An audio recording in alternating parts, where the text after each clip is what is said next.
What's up, Ego Hackers? Welcome to the C.S. Joseph Podcast. Today's episode, going to be discussing ESFJs, and it's nice to have a ESFJ question from the Acolyte members. It's about time. So it's always good to have the opportunity. And today's question is, what does an ESFJ who is unconscious, developed, or what we would previously call shadow-focused, how do they behave? What do they look like? Where do they come from? Basically anything I could say relating to what they are and what they're all about, and how awesome they are and how not awesome they are. Who knows? Who knows what will be said today within the context of this episode.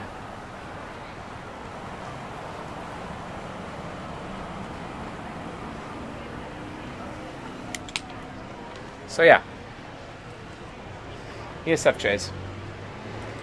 The reason why ESFJ questions are so rare is because ESFJs, out of all the 16 types, are actually the ones who are least interested in anything Jungian analytical psychology or MBTI, Myers-Briggs type indicators, socionics, I don't know, the true colors.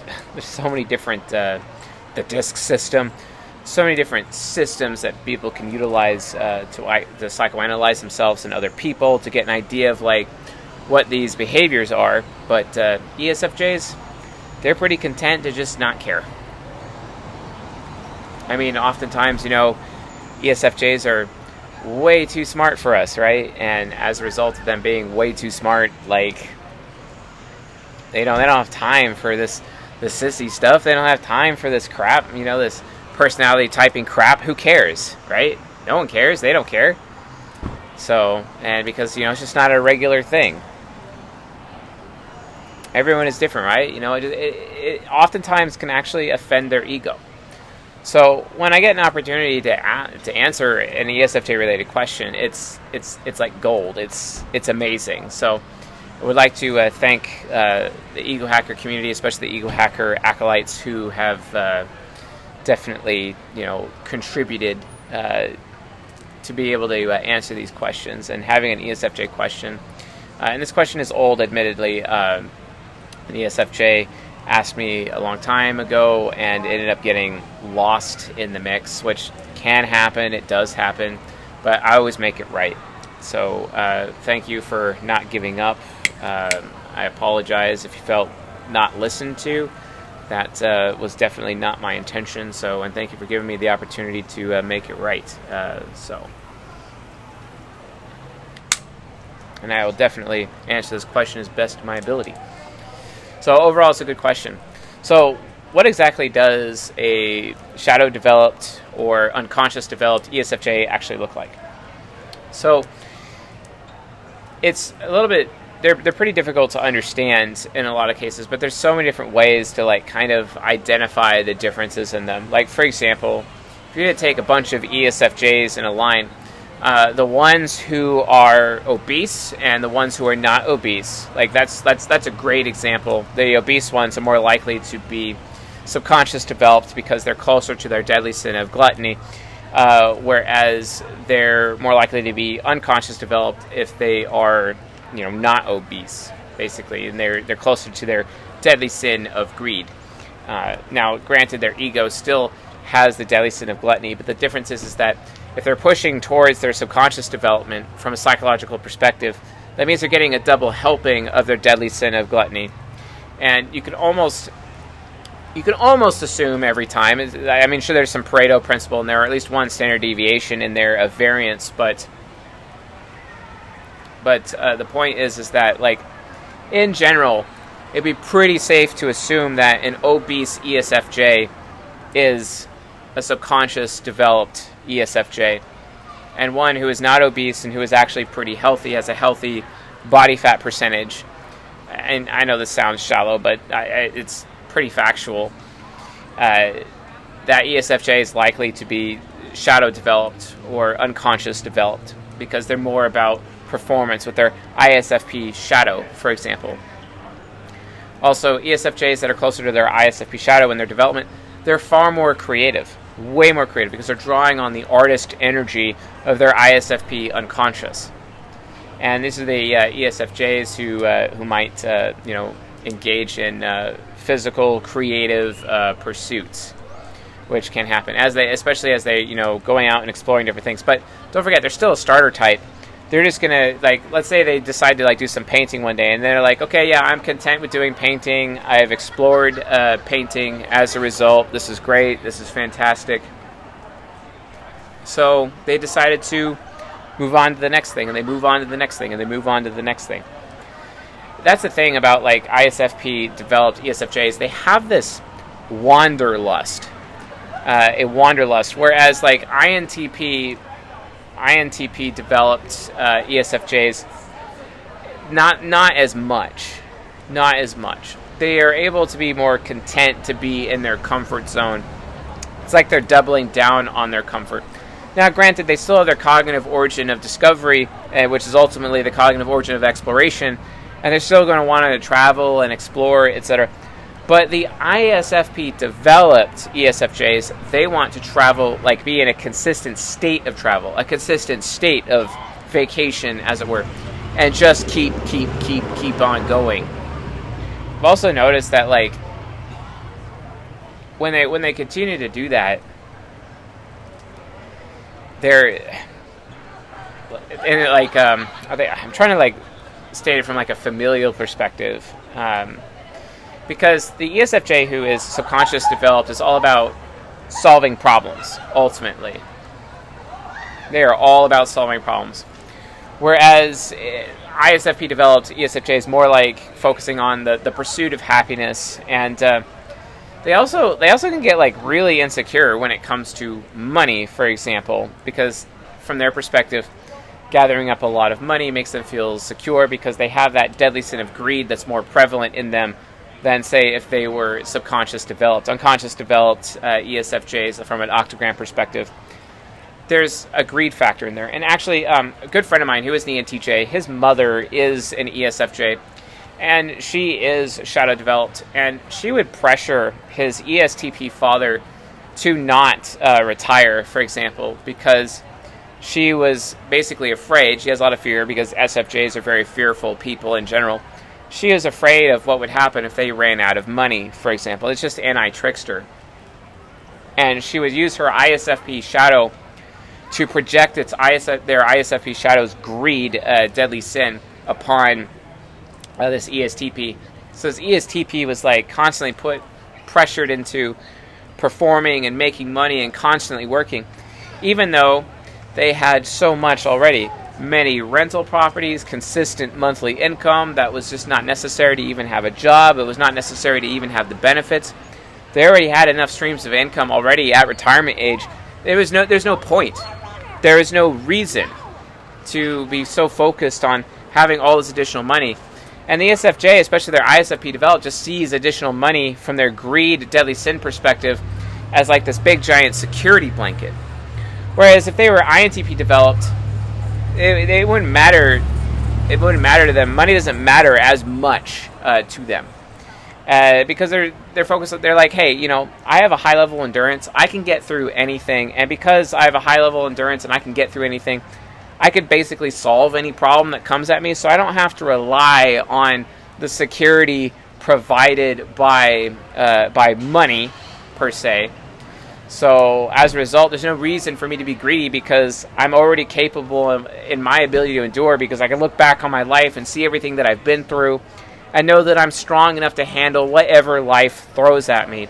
It's always so interesting, especially when you meet, for example, ESFJs who are cancer survivors. And when they're INTP focused, or developed actually, INTP developed, and they're cancer survivors, from there, they literally think of themselves as these heroes that could just get through anything. There's nothing in life, there's no challenge that they can't get through. There is no problem that they can't solve, right? And they take that perspective with them everywhere. But if they're unconscious developed or shadow developed, the ISFP side, especially when it comes to money, it's they rely on money for their personal sense of security more so than they rely on their own endurance, basically. And that can be pretty sad, but I'm not here to judge these people. That's just kind of how it is. Furthermore, they also are very, very, very good at saving. And I've noticed that shadow-developed ESFJs, they are very financially savvy, whereas the INTP-developed ESFJs are not financially savvy. They're really not. Not only that, like, you could just actually compare them based on how they dress. The INTP-developed ESFJ, they really struggle with a fashion sense. It's like the poor fashion sense of the INTP is just bleeding into their ego and potentially getting worse over time. And that extroverted sensing critic is just not really, it hasn't developed its maturity. Whereas if an ISFP developed ESFJ, they really care about their aesthetics. They go out of their way throughout their life to continually update and keep up with fashion and look good in the mirror. And they spend a lot of time in front of the mirror. My grandmother is one such ESFJ who does this. When she's all about money. She's all about saving. She's all about... And that doesn't mean, she's not going to spend money on people she cares about. She's very supportive, and she can definitely covert contract as an ESFJ would. But, she's all about her aesthetic, all about how she dresses, all about her personal performance. She's really invested so much in her extroverted sensing critic, which has caused her to be probably one of the most mature and responsible people inside the entire family. And her late husband, my grandfather, who was an ISTP, he was definitely subconscious developed, and he was all about his personal happiness, even to the point of being entirely immature, oftentimes. And didn't really develop much maturity until his 50s, let's be honest. And even then, that's questionable. But my grandmother was always there to be the voice of maturity in the family and for him. And he utilized that consistently. They had a pedagogue relationship, a companion relationship. And he was always happy to take her exploring, and she loved it because, he wouldn't utilize his maturity to get in the way of him having any fun in his life, so he would go have fun and be happy and then take her along for the ride, and then she would help him with her sense of maturity to get through it. A shadow-developed ESFJ is just more mature than a subconscious developed ESFJ, and that's a fact. That's straight up factual. That doesn't change, and it's always going to be that way. Which can be a good thing. There's good things, there's bad things, all the way around. Also, even sexually, there's differences. Shadow developed ESFJ, they're more willing to be have the sexual kink known as a switch, right? They really like being on bottom, but if they get drunk in certain situations, they want to be on top. They want to be the rider of the horse instead of being ridden, basically. That doesn't, regardless of what their gender is. That's just kind of how it is. However, a subconscious developed ESFJ kind of just doubles down on being, the bottom of the relationship, or doubles down on being submissive. They're hyper submissive, basically. So, whereas the shadow developed ESFJ basically trades those roles, etc. Not only that, the extrovert thinking demon within a shadow-developed ESFJ also, has this insane need for respect. They desire respect. They will force other people to respect them, whereas the INTP-developed ESFJ, not so much. Not so much. Respect isn't as that important as being, liked, because extroverted feeling hero and the extroverted feeling inferior of both the ESFJ and the INTP archetype basically combined, so they have a higher need of being liked, basically. Whereas the ISFP developed ESFJ doesn't really have that problem as much. Sure, they like to be liked, but sometimes they understand that there's value in being respected as well, and they want to make sure that both are represented. So, ultimately, shadow developed ESFJ is a little bit more rounded than a subconscious developed ESFJ. And again, I'm not saying, anyone is better than the other. They both have their hang-ups, but, it's just really what they decide to invest their life into. My grandmother, she is shadow developed for sure, but she was also the oldest. She grew up as the oldest in her family. She's also a product of rape, so the man who raised her was not actually her biological father, but the man who raised her still decided to marry her mother, even though her mother ended up getting pregnant with another man's child as a result of a rape, basically. And that's an incredible story. That man, his name is Ward, good man, and his brother Steve was the one who raped my great grandmother, and who bore a daughter, my grandmother, which ends up being like a huge issue of family contention to this day. But based on her origins alone, on top of the fact that she had to take personal responsibility and help raise all of the other children, because she has many brothers and sisters. We're talking like maybe 5 to 8. Like it's a huge family. I don't even know how many great aunts and uncles I have, but it's a lot. And these people grew up in the Great Depression, basically, where everyone was basically destitute in those days, and they still made it through. And they had these huge families as a result. And she had to take responsibility as the firstborn and help her mother raise the other children. And because of that, she was forced to gain in maturity very quickly, because she was responsible for the other children. So she wasn't able to really develop her subconscious side, because from an early age she was basically forced to be responsible, the responsible older sister, basically, that would take care of the other children and help her mother out.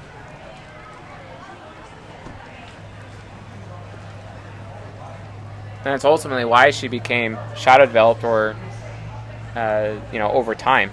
Luckily, she's like a UDSF type, so she started focusing on developing her subconscious over time. But then she just got to a point in her life where it just didn't really matter to her anymore. She's like in her 90s now.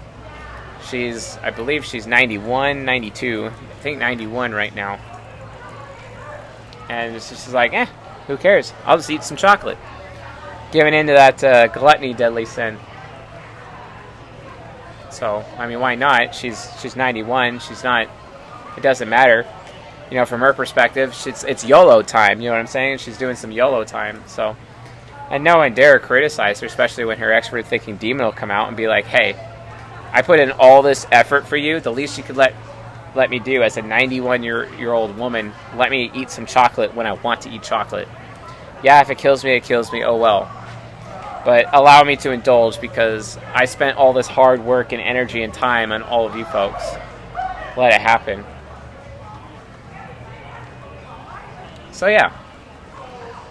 Also, from an ESFJ male perspective, I know another ESFJ. He's like a director of operations on for a company. He also is shadow developed. Very ISFP developed. Has that greed aspect, all about money, all about going in the corporate ladder. And it's just so interesting how he would leverage money to basically get what he was looking out for, in terms of his life. I mean, he's willing to consume at any moment, but the thing is, though, is that the consumption is always based on whether or not, he's going to be going out of his way to improve other people around him and actually increase the prosperity. He really does believe in teaching a man to fish and coming up with creative ways to do it, instead of just being focused entirely on consumption on his own. But again, still not without his hang-ups, and he ends up overvaluing being respected instead of being liked, because of his ISFP shadow coming out consistently and causing problems in the workplace, just from a corporate perspective. This leads to ISFP shadow entitlement, basically, where he's like, hey, because I'm performing with my experted sensing critic, I'm really entitled to some kickbacks and special treatment, basically. That's another way that a shadow developed ESFJ can actually behave. And that's also something that happens from a male perspective, and that's one of the ways that a covert contract could actually manifest as a result of ISFP shadow development within an ESFJ. So But yeah, I think in general that sums up their behavior overall. Um, Here's another one. Shadow developed ESFJ is more likely to point out where your dress is wrong, or they're going to SE critic you, whereas a subconscious developed one is not really going to care that much about how you're dressed. They care more about what they're doing basically. But that ISFP will definitely come out if it's developed and be like, hey, why are you wearing that piece of trash? Maybe you should go change. Or, hey, that's inappropriate right now. They're definitely going to go that far. So, but yeah, that's it for this question. Thanks for watching and listening, and I'll see you guys in the next episode.